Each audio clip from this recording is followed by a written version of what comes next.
John Paul, before you blow your candle, syempre, dapat marinig natin ang birthday wish ng iyong loving mommy and daddy. So, ladies first po, mommy.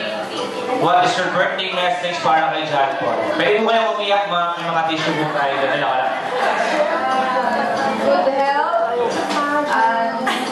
Lumaki siyang takot sa Diyos. Siyempre, nagagalang.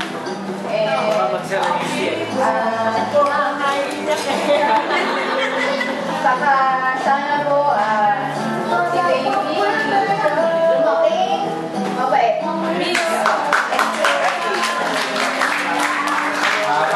Bago ako mag-wish kay John Paul,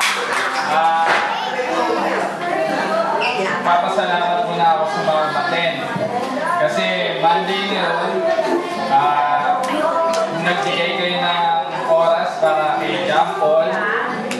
Bihira kasi yung, ayaw namin kasi i-adjust yung birthday, first birthday kasi yun. Thank you very much mga maten. Ang wish ko kay John Paul, i-prove na yan. Maging may takot sa Diyos. Tapos, maging mabait. Maging magmana sa lolo at lola.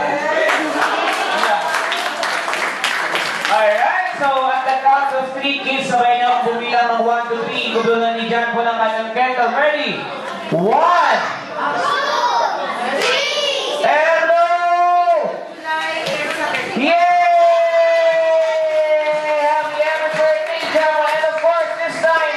Sasamahan tayo ng aming brand ambassador sa pag-celebrate ng birthday party. Kids, let's all welcome our brand ambassador, Mr. Captain Shaggy.